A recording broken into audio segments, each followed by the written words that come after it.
Welcome back to the Path to Happiness, an introduction to the unification principle. I'm your host, Dr. Tyler Hendricks. We're studying history, and this might seem abstract, but let us keep in mind that we're talking about people, men and women like you and me, living our lives in hopes that one day we're going to see a better world, even earth or on heaven, but having no idea how or when. These people are our mothers and fathers, going back hundreds of generations. And these principles show how each person's life ties into God's plan of salvation, and how each and every child of God will someday live together as families of true love in heaven. Let's examine the chart of the parallel ages in the providence. The age in the providence of restoration is from Abraham until Jesus, and the age of the prolongation of the providence of restoration, which is to restore through indemnity that previous age, refers to the period from Jesus until the second advent. Based on the principle of restoration, we will find cycles that are parallel to the earlier periods. God's first chosen people consisted of the descendants of Abraham, who established the family foundation for the Messiah. Israel was centrally responsible for God's providence in the age of the providence of restoration. Therefore, the history of Israel provides the source material for the providence of restoration.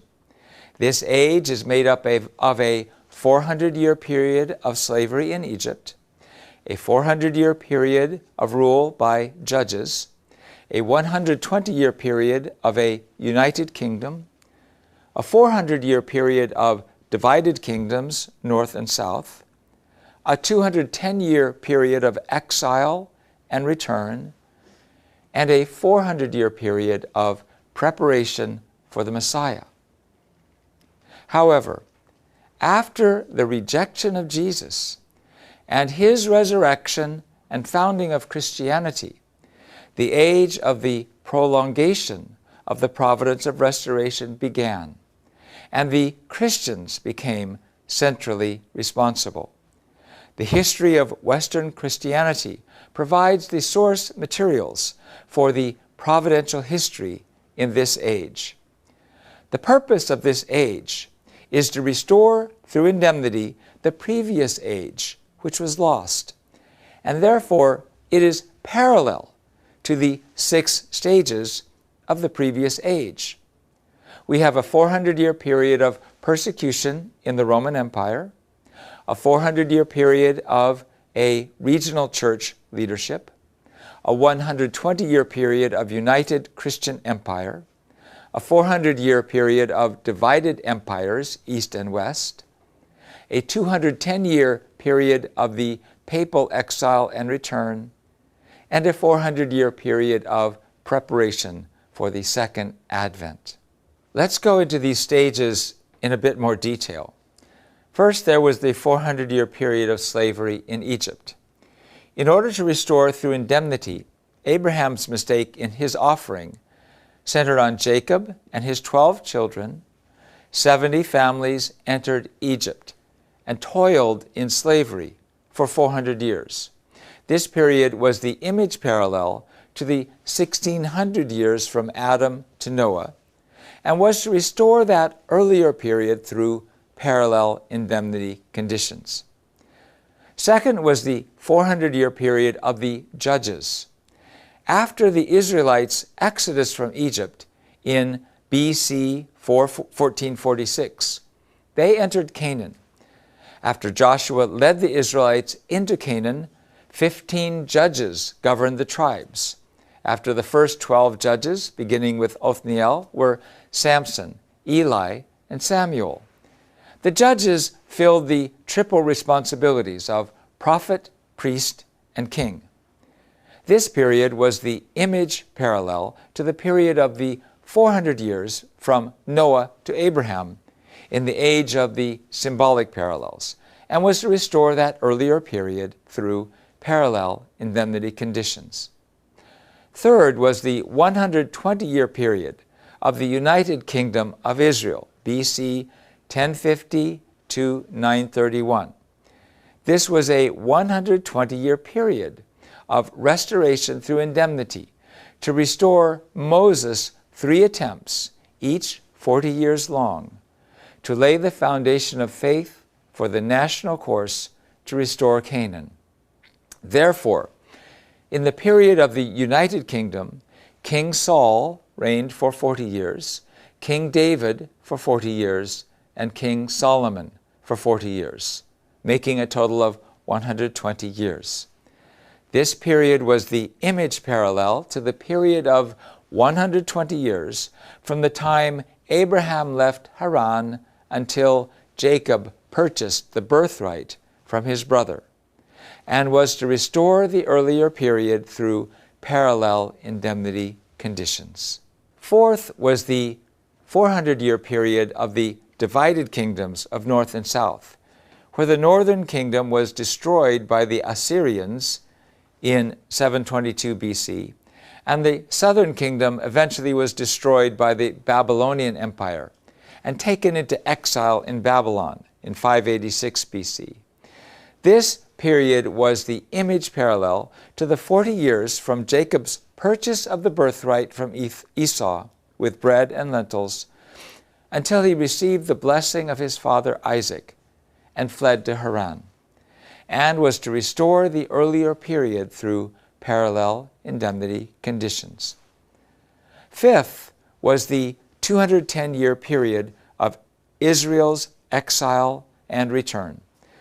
Due to the Israelites' disbelief, more than 10,000 people of the southern kingdom of Judah were taken into exile by the Babylonian king Nebuchadnezzar in 3 stages.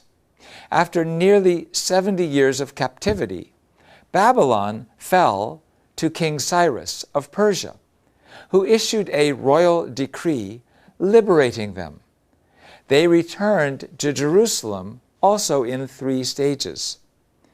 Afterwards, the prophet Malachi told the people how to prepare to receive the Messiah.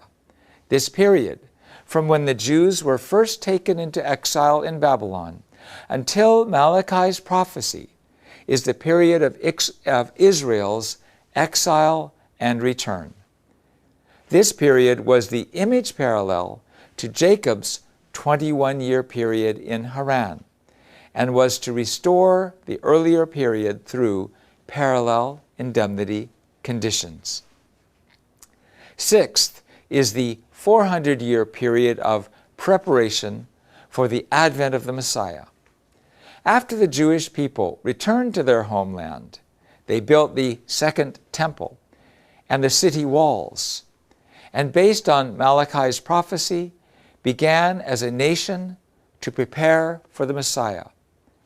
From that time until the birth of Jesus was a period of 400 years, the period of preparation for the advent of the Messiah. This period was the image parallel to the 40-year period extending from the time Jacob returned to Canaan until his family entered Egypt at the invitation of his son Joseph, and was to restore the earlier period through parallel indemnity conditions. Now, let's knit that together with the age of the prolongation of the providence of restoration. The age of the prolongation of the providence of restoration was to restore through substantial parallels the age of the providence of restoration. First was the 400-year period of persecution in the Roman Empire. Because the people failed to follow Jesus, early Christians underwent a period of comparable suffering, comparable to the period of slavery in Egypt through the persecution of the Roman Empire for 400 years. Emperor Constantine formally recognized Christianity as a legal religion in 313 AD, but actually persecution continued after that, until finally Emperor Theodosius established Christianity as the state religion in 392. This period was the substantial parallel to the Israelites' 400-year period of slavery in Egypt, and its purpose was to restore that earlier period through parallel indemnity conditions. Second was the 400-year period of regional church leadership. The period of regional church leadership began when Christianity was declared the state religion of the Roman Empire and ended with the enthronement of Charlemagne in 800 AD, which signaled the ascendancy of Rome among the 5 church regions. This period was the substantial parallel to the 400-year period of the Judges, and its purpose was to restore that earlier period through parallel indemnity conditions. Third was the 120-year period of Charlemagne's Christian Empire.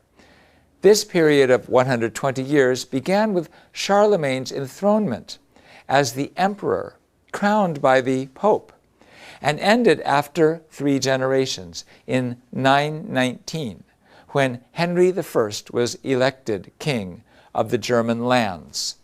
This period was the substantial parallel to the 120-year period of the United Kingdom of Saul, David, and Solomon, and its purpose was to restore that earlier period through parallel indemnity conditions. Fourth was the 400-year period of the divided kingdoms of East and West. This period of 400 years began after the period of the Christian Empire and ended in 1309, when the papacy moved to Avignon, in what is now southern France. Although when the empire was first divided, it was split into the kingdoms of the East Franks, the West Franks, and Italy. Italy soon reverted to the rule of the East Franks, and together these constituted the Holy Roman Empire.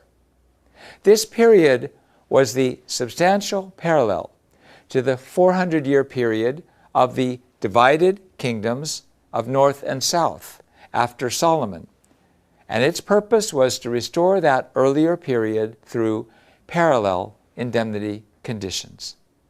Fifth was the 210-year period of the papal exile and return.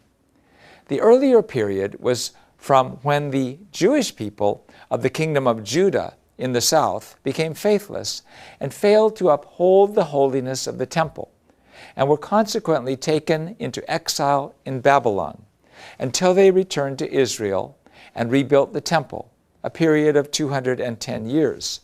2,000 years later, in 1309, Pope Clement V was forced to move the papacy from Rome to Avignon and live there under the control of the kings of France.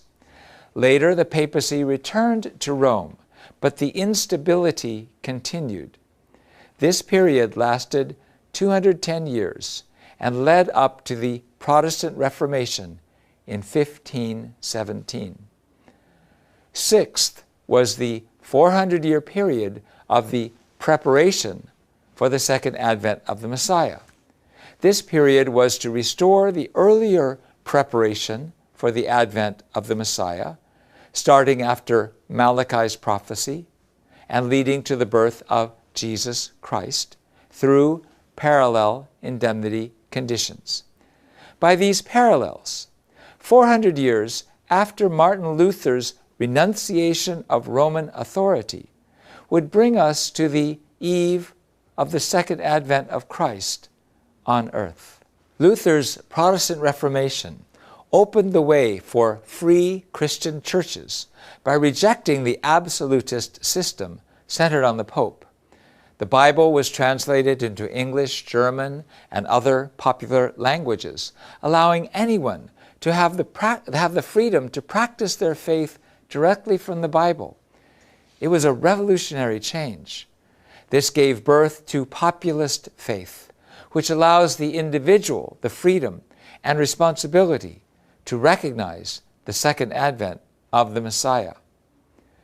We see that the unification principle integrates the principles of the creation, human fall, the development of human faith and love, as well as science and economy, into one overarching ideal of true love and true families. So it all comes down to our lives and our families. It is about how God is working through us to bring these ideals, to liberate all people, and bring His dwelling place to earth. But how does all this make its way into the 21st century? Social media, terrorism, gay marriage, healthcare crisis, environmental crisis. What is God's plan today? We'll find our way there by looking at the last 400 years in this sweeping drama, this panorama of parallels of history leading up to the 20th century. Thanks for listening, and may God grant us all the ability to live in His love.